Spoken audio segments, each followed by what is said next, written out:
Just when you thought it was safe to put away the bozo gene. Welcome back to Motorsport 101.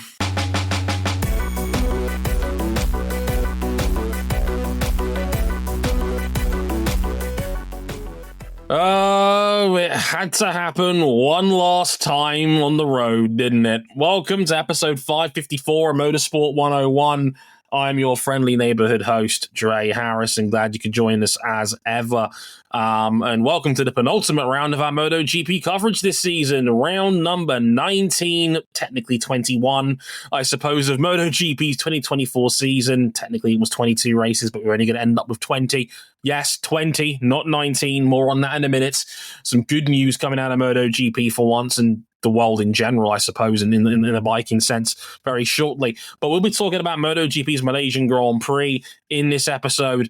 And, well, if you ever wanted a Saturday to define and describe how this MotoGP 2024 season has played out, then Saturday will be a microcosm of it all, and we're going to try and make sense of it over the next half an hour, 40 minutes or so on this episode of M101. Joining me as ever is Mr. Roger O'Connell. Hello, sir.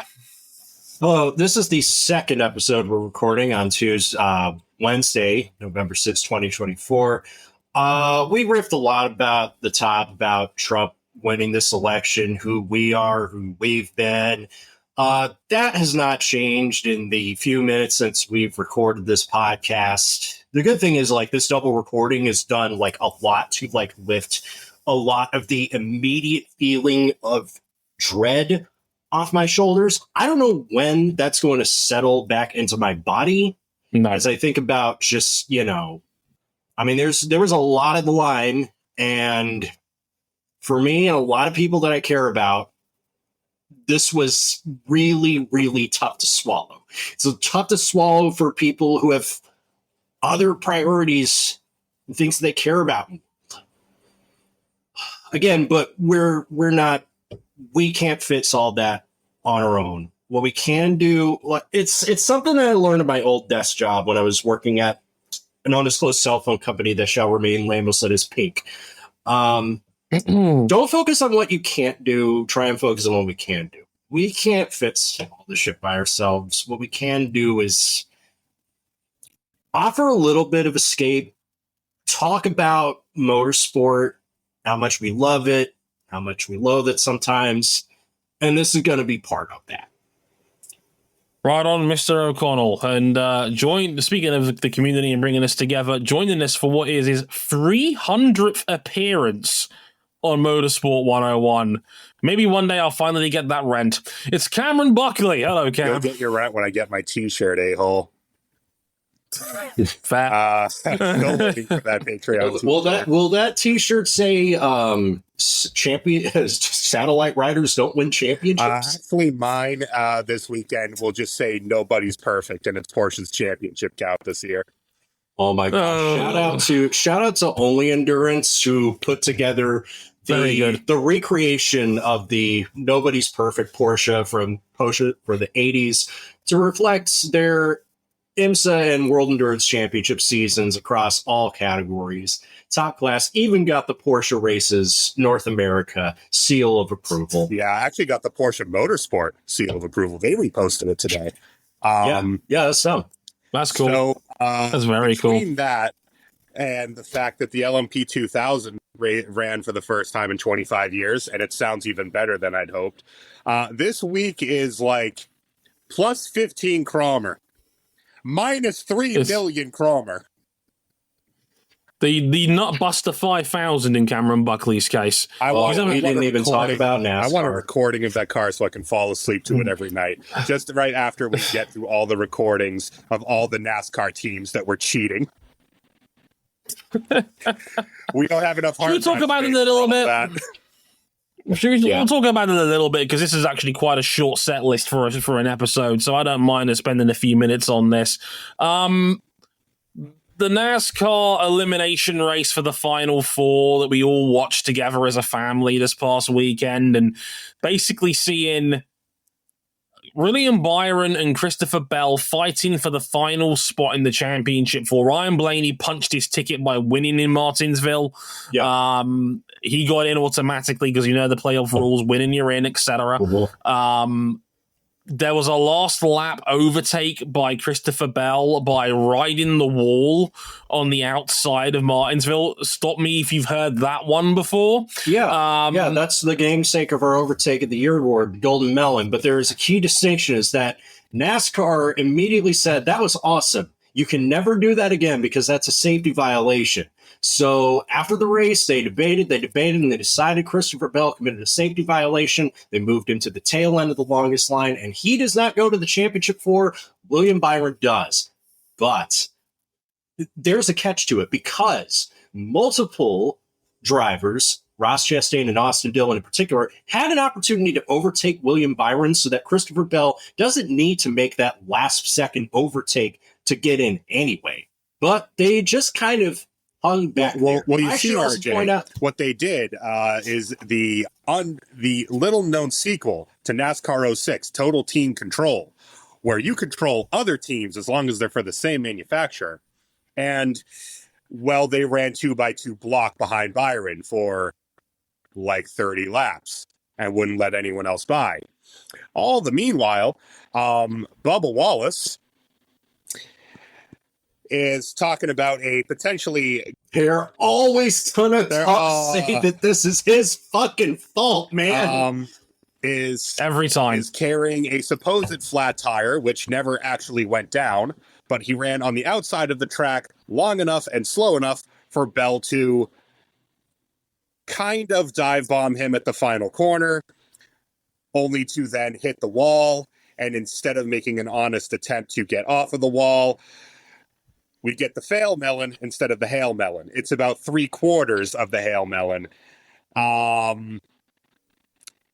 Everyone involved got big financial penalties. Everyone but Byron here, who is basically the Fernando Alonso in the spin gate here of, well, I didn't know what we were going to do. Everyone got basically financial penalties. Everyone got crew chiefs ejected for the remainder of the season. And then some. Yeah, they basically Trackhouse, RCR, and 2311, the three teams directly involved in potentially aiding their team or manipulating a race, all had their crew chiefs and spotters and the leaders of their garage all suspended for the final round of the championship this weekend in Phoenix, and all three teams were fined $100,000 as a direct result of that, but no driver bans, which is what people were kind of pushing for in this instance and didn't actually happen. Because remember when Spingate happened in Richmond in 2013, they did not hesitate to throw kill the team. Mark Truex Jr. out of the chase for the playoffs. That set in motion a chain of events that killed off Michael Waltrip Racing, which at the time was now in the top tier of NASCAR organizations. And 2 years later, they're dead. And the thing is, Dre, that was $100,000 for each of the teams, and then $100,000 for each of the drivers. A total of over $500,000 in fines. I can't remember NASCAR cash penalties being that high normally. That's a huge amount of money. And this is not a deterrent whatsoever. Teams are going to continue to do this. They are laughing at this. That's not enough. You need to be suspending dudes. And I'm talking drivers for multiple races. You know what this is? Christopher Bell gave NASCAR an easy out. Because the second he pins the throttle coming through four, they don't have to think about like looking into the race manipulation any further than like, we'll find these dudes and suspend some car chiefs. Yeah, because they got their easy out. Yeah, because Bell did not make an honest attempt, a good faith attempt to get his car off the wall. He hit the wall and he's like, well, is a 3/4 Hail Melon good enough? Floored it. Let's try it. Floored it and went around and got the position he needed, only for NASCAR to then strike it off and move him to the back of the lead lap. And with Bubba Wallace backing off so much on that last lap, I'm thinking he would have gotten it anyway. He would have. Yeah, I think if he turns it down off the wall, I think he's all right.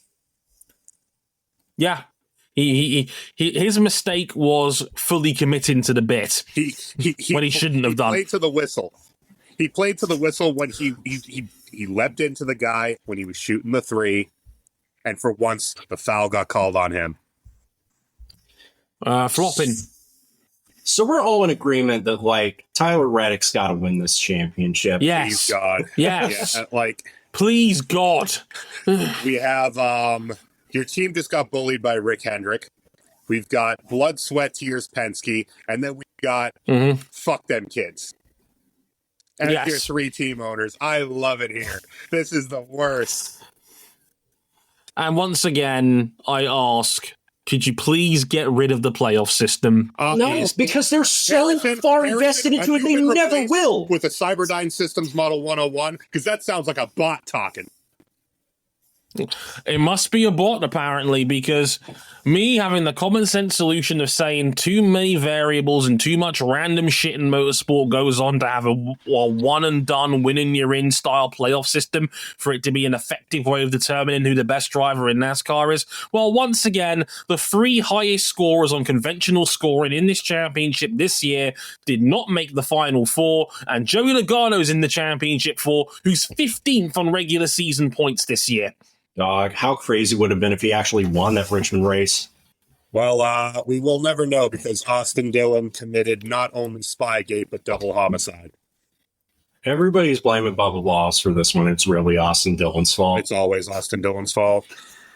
It is always Austin Dillon's fault. He's now, I believe, 1 point. Well, he's 1 place in the points behind Corey LaJoie. Victim. Corey LaJoie, who got fired from his ride and got dumped in the worst team and pretty much, dog, that's embarrassing. Right. Somehow, guys, before we get into that, I'm not so sure if the Kyle Busch win streak is sticking around. We shall see. With that in mind, we've got to update a little bit on what we talked about from last week. Of course, if you were here last week, we talked a lot about MotoGP and the horrible flooding situation that was going on in Valencia at the time. Sadly, since then, the death count has risen to 218, with still many dozens more potentially missing, unidentified. They're still trying to work out through all the infrastructure damage just how severe the loss of life is. Of course, our continued thoughts and prayers go to everybody affected over in Valencia. It is a horrible tragedy, and that region needs significant support. As I mentioned on last week's show, I'll mention it again here. There's been multiple fundraisers that have been put out there. Aspar, who are based in Valencia, put one out there. It has since reached over 100,000 euros worth of donations since then. Formula E themselves have also put 50,000 euros in there and also opened up their own GoFundMe with any donations matched and going over there as well. Props to Formula E. They actually pulled off their drama test as this podcast is being recorded. But they've also had Valencia very much at the forefront of their minds. They held a minute's silence before their test even started to pay tribute to the victims over there. Please, if you can, please donate and help out if you can. I know it's not easy out there right now, but it's very, very hard for the people of Valencia right now. In that time, since we've had Sepang, and obviously a lot of the speculation talk was, what's going to happen now? Are we going to get a 20th race this year? Are we going to get a title decider at all? If so, where? Well, Dorna's figured it out, because we are going to get a championship decider at Catalunya over in Barcelona on November 17th, the exact same time slot that we thought it was going to be in. For the original Valencia finale, it's just going to be in Catalunya instead. Second race there for this season. The title will be decided over in Barcelona. What's instead. the situation like over in Barcelona? It's not wonderful. They are also under extreme rain alert. There is a lot of risk of rain this weekend. Apparently not as severe as what Valencia has gone through, but still expected to have a very large amount of rainfall over the weekend. So again, stay safe out there. We can only hope and pray on every level that, the city can handle it and the infrastructure can handle what could be coming. We just don't know until it lands. I could only pray that no one is badly affected by what could be about to happen. It's going to be called the Racing for Valencia Grand Prix. Apparently, ticket proceeds from, you can buy tickets right now for this race if you want to go to Barcelona and watch it. A portion of the proceeds is going towards the victims in Valencia. There'll be multiple fundraising efforts over the course of the weekend as well. And yeah, your title decider. We are getting a sporting finale to this championship. It will be in Barcelona, and we will report it, of course, like we always do on this show in a couple of weeks' time. Just to let you know what the situation is over there. We've also got to talk about Sepang, the penultimate round of this championship, because, oh boy, if you ever want an example of how topsy-turvy a weekend can get, this was the one. Oh boy. Yeah, this was arguably the sprint that left us with one last twist in the tail for this MotoGP championship season. And the story of the Mishima Bozo gene, as we like to say. First, Francesco Bagnaia qualified on pole position with an astonishing lap record trick. Dog, this lap record, you know that moment in the History of the Seattle Mariners documentary by John Boyce, Alex Rubenstein, and Secret Yes, where they talk about the 116 win Seattle Mariners from 2001, and they go, shit, that was that qualifying session, wasn't it? Yeah, it's the moment when they suddenly have the 113 win season, and then the picture zooms out and John goes, Alex, what the fuck was that? That was, I threw everything at the kitchen sink at him. He went out back and got the bathtub. Yeah, that was a lap that was 1.1 seconds faster than the previous lap record. It was a lap that was faster than the unofficial lap record that they set in testing with all the rubber down already from earlier in the year.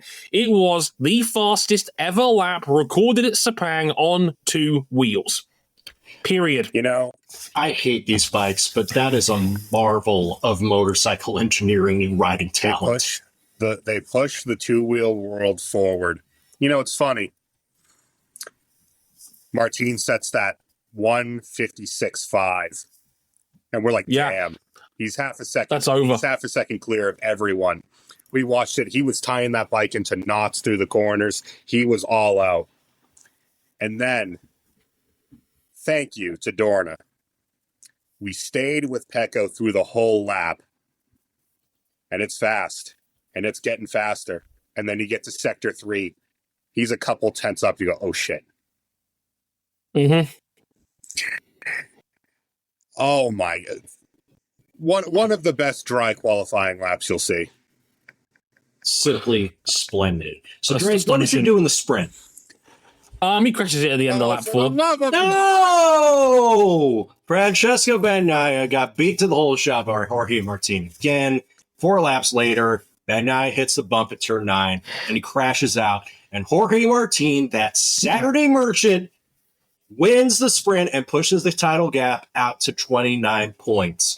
Now, Bagnaia did a little bit of mitigation in the Grand Prix. It's a great start between Martin and Bagnaia for the first 3 laps before Bagnaia broke away to win his 10th Grand Prix of the season, becoming just the 6th rider ever to take double-digit wins in a season. And, of course, Enea Bastianini would finish the distant third. They were 10 seconds back. So, Dre, what do the maths look like heading into the Racing for Valencia Grand Prix at Barcelona? Quick note, the other 5 men that have won 10 MotoGP races in a season, Giacomo Agostini, Valentino Rossi, Jorge Lorenzo, Casey Stoner, and Marc Marquez. That's great company, isn't it? Pretty much 5 out of the... Likely not going to win the championship because of sprints. 5 out of the 6 the greatest riders to ever live. Yeah, pretty much. Like, Casey Stoner's like the only questionable name that wouldn't be on an all-time top 8 list. I would say out of those names mentioned, everybody else are pretty much locks. That's special company for Francesco Bagnaia. But his title is on the brink of jeopardy. The points gap is 24 going into the final weekend at Catalunya. If Jorge Martin wins the sprint, he is champion.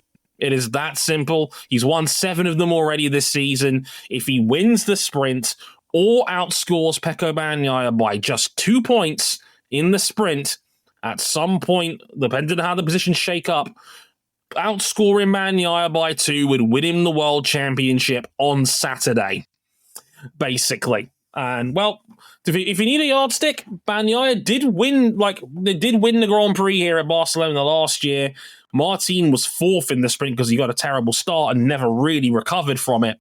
But I don't think Martin will make that same mistake twice somehow. But that's the easiest maths in the book. He's going to get Bagnaia really has to win the sprint. Realistically, if he doesn't, it's probably donezo. He needs to win everything on the table and hope that Martin has a fall.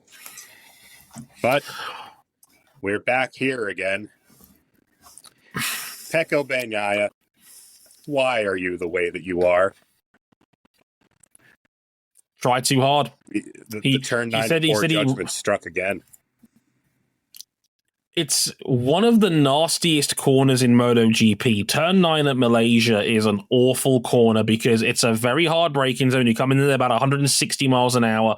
You're braking down to about 50, 55 miles an hour. It's a very slow, about 100-degree left-hander. But there's also a very nasty bump on the apex of that turn 9 that can unsettle the bike. And if you're going in hot through turn 9 at maximum speed and you hit the bump the wrong way, it's incredibly easy to tuck the front and drop it. 15 people crashed at that corner during last year's Grand Prix weekend. 12 did in 2022. It's one of the infamous, nastiest corners in MotoGP. Period. Point blank. And Bagnaia hit the bump in the wrong way on the sprint, tucked the front, went down, quite possibly championship over. Yeah. And then, of course, that wasn't even the worst lick of the weekend. Jack Miller, man, how did he walk away from that? We had a turn 1 incident where, for lack of a better way to turn it, turn 2 incident with the nature of Sepang's first section. We went bowling. And unfortunately, one of the pins was Jack Miller's head on another bike's rear tire. I don't know how he's okay.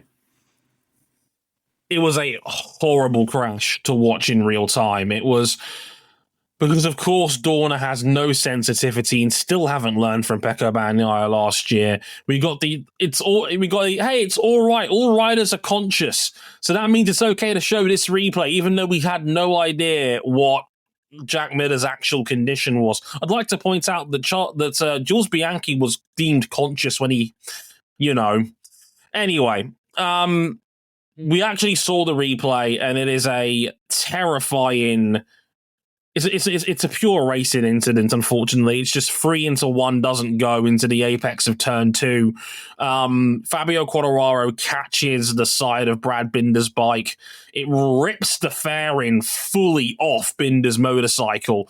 It's like his bike's been stripped naked like a Magic Mike routine in the middle of the corner. And then Miller's caught in the squeeze. He falls off trying to avoid it. And then his head bounces off the back of Quartararo's rear wheel. And when he crashes, he's in the middle of the track, clearly in shock from the trauma, not been able to move. The sheet came out. We had the zoomed in shots. We're fearing the worst. The replay angles we got on it were kind of awkward. We couldn't quite fully make out what had happened. Thankfully, about 10 minutes later, he's confirmed to be going to the medical center, and you actually get the video shot of a fully conscious Jack Miller walking towards the medical center. He was declared fit. How's he doing? He is so lucky. The last time we saw an incident like that was Taka last year at Catalunya, where, again, head on rear tire. It's in the hands of the racing gods above. And amazingly, Alex Rins was the one who came off worse for it when that happened, because he broke his wrist. Taka walked up and got away. punched the visor off his helmet, but Taka was fine. Somehow. A lot closer than that. Oh god, it was a horrible incident. I hate turns 1 and 2 at Sepang. I've always hated that complex. It's a bottleneck. Bottleneck corners are not fun. They induce accidents by their very design. And when you're 22 bikes on a MotoGP grid going through a one-line corner complex, someone's going to have to make way. And if not, there's going to be an accident. And if there's an accident there, there's a good chance someone's getting tagged with a bike. And that's what happened here. And Jack Miller was very, very lucky. Is this title fight between Martin and Bagnaia more over than the one between Verstappen and Norris? No, because the bozo gene is always there, always lurking, boiling just beneath the surface. King of the Iron Fist tournament. However, realistically, Martin can just follow him home. And he would be smart to do so. That's not what he did in the race in Sepang, where those two they were doing a Mark and Rossi 2015 reenactment for the first 4 laps. That's exactly what I called it. In real time watching it, I said to Cam, who was watching it with me, I said, Cam, am I the only one getting Sepang 2015 vibes off this? It's like a chill went through the air in the call. Because that was those two at absolutely 100% maximum aggression, maximum take every chance. And they were leaning on each other hard. I mean, we saw it the first start attempt. Pecco gets the start, and he dangles his leg out in front of Martin to disrupt his braking. He was willing to sacrifice a leg to make sure he got to turn 1 first. Because Bagnaia at that point had pretty much admitted it's win or nothing mode. He said to himself, I have to lead out of turn 1. I have to lead out of turn 1. I have to take control of this race, and I will go to that length in order to do it. Now, don't get me wrong. I'll give Bagnaia this. Definition of a clean rider. Never had a dirty incident in his life. He's a very, very clean, very fair racer. I don't think I've ever seen Bagnaia step over that line into what I would call dirty tactics. That's the nearest he's gotten to that point, and even then it was fine. It was a relatively clean move. It was aggressive, but that's the point. Pecco is aggressive, but never steps over that line into dangerous. Mm-hmm. And that, to be fair, that's the same for Jorge Martin. They're both very similar. In fact, if anything, I think a lot of people are actually quite mad about this title fight and the fact that these two don't hate each other and they race each other with tremendous respect, because the first 3 laps of this race were some of the best racing you'll see all season. Incredible violence. Yeah, pure violence. And of course, that's all we got. After that complete procession, Bagnaia took the fuck off. Yeah, after lap 3, lap 4 comes, Bagnaia rips off a 6/10 of a second advantage, and that was it. He never looked back. He was 3 seconds clear at a certain point. Jorge Martin was on a medium, he was on a harder compound tire than Bagnaia was on the front. He tried late on to go for one last big push to try and get back up to Bagnaia. I think it was about 2.2 seconds back. He got the gap down to about 1.5, and then he almost lost the front at turn 9. Very nearly dropped it, and I think that's what spooked Martin into saying, you know what? No. I'm cool with it. I'm cooling, bro. I'm taking my 20 and I'm going home. Yeah.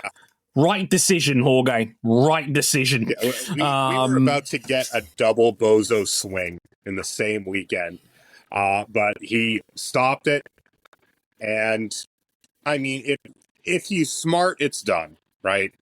If he's smart, he follows him home. There's nothing. Just don't crash. It doesn't matter how bad Pecco beats your ass. The win is worth the same amount, whether it's winning by 20 seconds or 2. Jorge Martin has more than enough skill and more than enough pace to finish in second. Comfortably. Pretty much every weekend. Those two in a league of their own. This race showed it, perhaps greater than any other this year, Dre.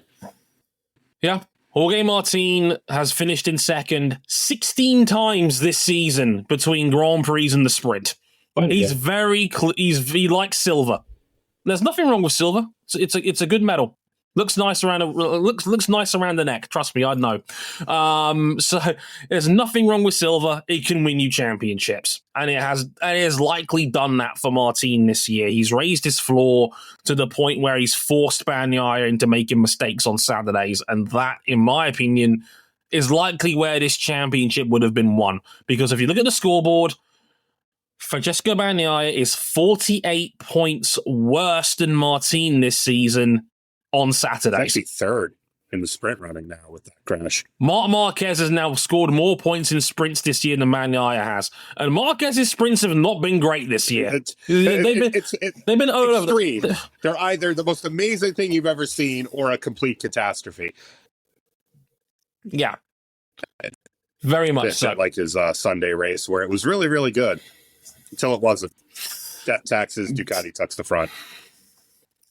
Is there anything more MotoGP than that this year? Where it's just, hey, we have a flash of a good race and then we get everything that's wrong with MotoGP with a complete procession where there was virtually no action on track for 90%. People were calling this the greatest fight in MotoGP history, and I'm like, we were watching the same race. Those people started watching 3 years ago. Pipe the hell down.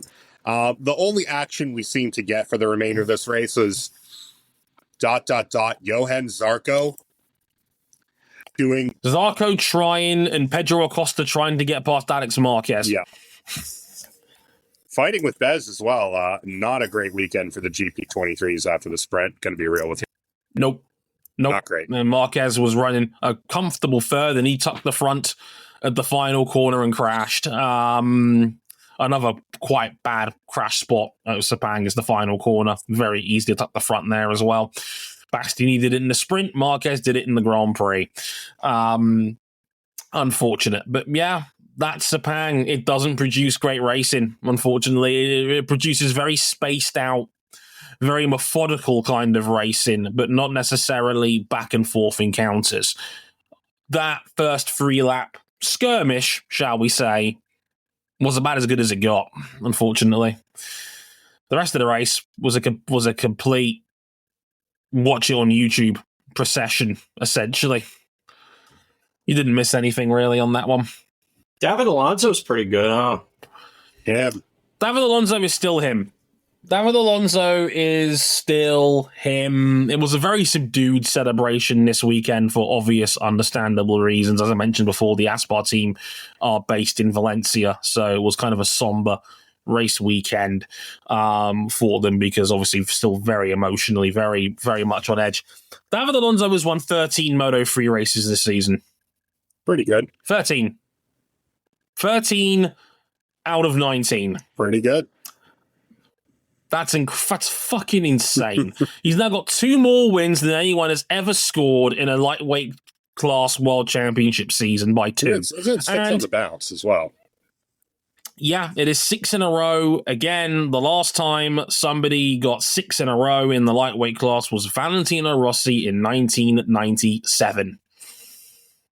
That was the last time somebody in the lightweight class bike won 6 straight. No one's got an answer for him. Whatever happened to him? All I know is that he's Luca Marini's half-brother.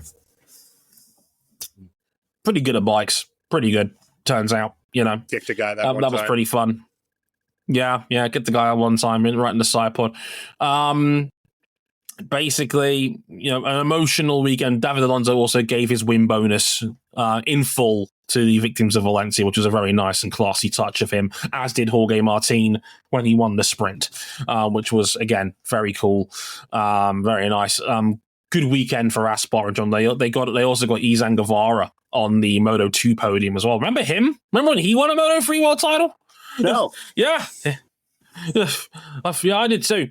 Turns out he came good at Sepang and got his first. They would have actually probably got 2 bikes on the podium if it wasn't for the fact that Jake Dixon was running third and then his bike glitched and told him there was 1 lap too little in the race itself. He eased off the throttle on the final lap thinking the race was over. He had 1 lap left. We got a accidental Jacobellis. Oh, man alive. We got an Alash. We got an Alash. And this one was completely by accident. And it was a technical glitch because the dashboard told him the race was over. Oh, for God's sake. Come on, man. Yeah, it wasn't his fault. He read his dash, said the race was done. I was like, no, because he realized when Guevara pulled past him at full race speed, it was like, oh no. You see, he did it wrong. He should have been listening for the music to get faster on the final lap. You bastard. Man, well, that is rot. That is some rotten luck. It is some rotten luck. Celestino Vietti would go on to win that race. So good for him on that one. Iagura and still in post-championships drunkenness mode by crashing that with 7 laps to go. He's all champion now, who cares? Job's finished. Literally, job's finished. Like peak World Series style. Job has finished. It is over. As mentioned, MotoGP's final round will be at Valencia, at Catalunya in a couple of weeks' time, November the 15th to 17th. It's, as I mentioned, Jorge Martin up by 24 points. It's pretty much in the bag on this one, barring the screaming. Bagnaia just has to win and hope, really. He has to pray for a miracle on this one to have any real shot at all. All he can do is try. Could you imagine a situation where someone's got 11 MotoGP wins in a season? I think something only like 3 men have ever done. Well, you see, Sunday Man is now Sunday Merchant, don't you see? He could have an 11-win season and not win the World Championship. In NASCAR, that's just every other year. I hate it here. I fucking hate it here.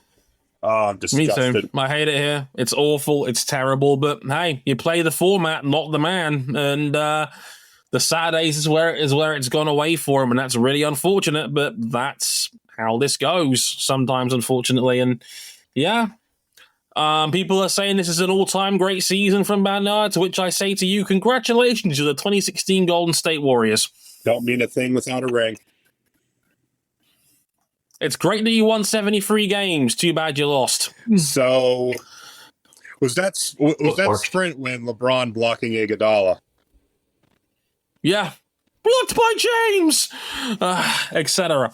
Look for this moment for when he inevitably comes back from that 20-point deficit. Jorge Martin, if you drop this bike in the Grand Prix on Sunday, I swear to God, I'm going to be so incensed.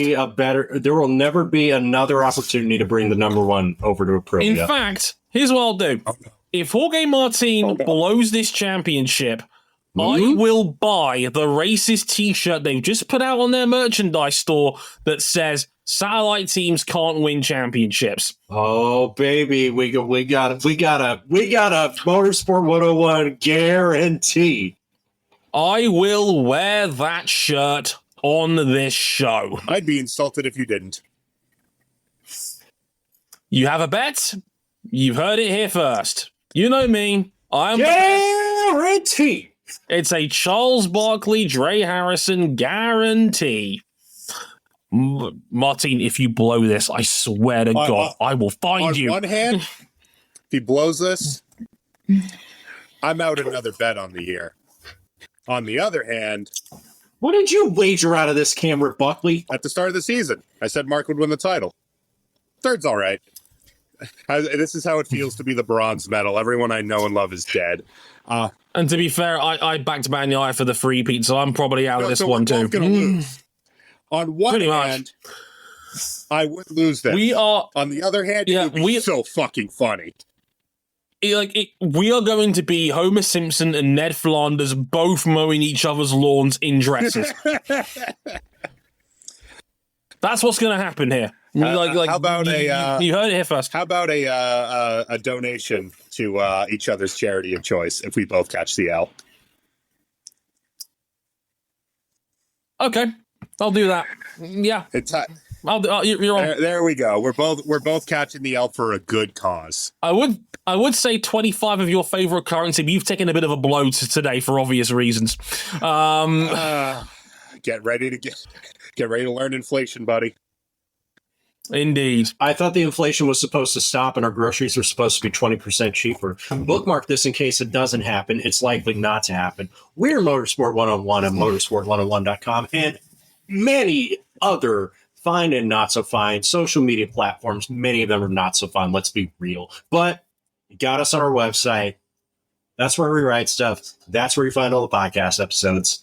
Yeah, they're all there, including our social media, including our Patreon page, patreon.com/motorsport101. You can back us at the $5 level, and you can get early access to all of our content. You can back us at the $10 level to get in the supporters club of our Discord server and listen to these episodes live as they're being recorded. I'm having a look at my Patreon page because we had 2 brand new backers come through this week. Andrew Mayer and Jake Albee, thank you so much for supporting us on Patreon. Very, very, very much thanks to you. You guys are fantastic.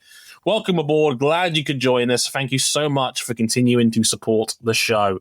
We'll be back next week. We'll actually be back in a week's time. We're taking a week off because there is no major motorsport this weekend besides NASCAR's championship decider in Phoenix this weekend. So we'll be taking a little week off. And we'll be back in a week and a half's time or so for Formula One's. It'll be MotoGP's Grand Prix event. So we'll be back-to-back MotoGP episodes to wrap up the year. Their season decider at Catalunya. We'll be back for that. Maybe in some fancy and awkward T-shirts. But, as RJ pointed out in chat as well, Super Formula finales this season as well. Quick, give us a rundown, RJ. Simple, six drivers go into the weekend with a mathematical chance at the championship. Toyota's Shosu Boy, driving for times, is the prohibitive favorite going into the weekend with a 14.5-point lead. If he gets 9 points in the first race of this doubleheader weekend across qualifying and the race, he is champion for the first time in his career. But he did not finish with the points when they raced in Suzuka to start the season. So the advantage might belong to either Tadasuke Makino, who is second in points, or two-time series champion Tomoka Nojiri, who is third in points. This is also the final single-seater race weekend for Naoki Yamamoto, the three-time series champion. You may also see Ayumu Iwasa. He is in that field as well. Both races are going to be on the SF Go app and on motorsport.tv. It's worth checking out, even if Teo Porcher isn't there anymore, or Nick DeVries. Or Nolan Siegel. He was supposed to be there. We'll have to wait and see. Do check that out if you get a chance as well. It's good motorsport. Go watch it. Until next time, I've been Dre Harrison, they've been RJ O'Connell and Cameron Buckley. We'll see you next time for the MotoGP Championship Decider. Bozo be damned. Sayonara. Later, y'all.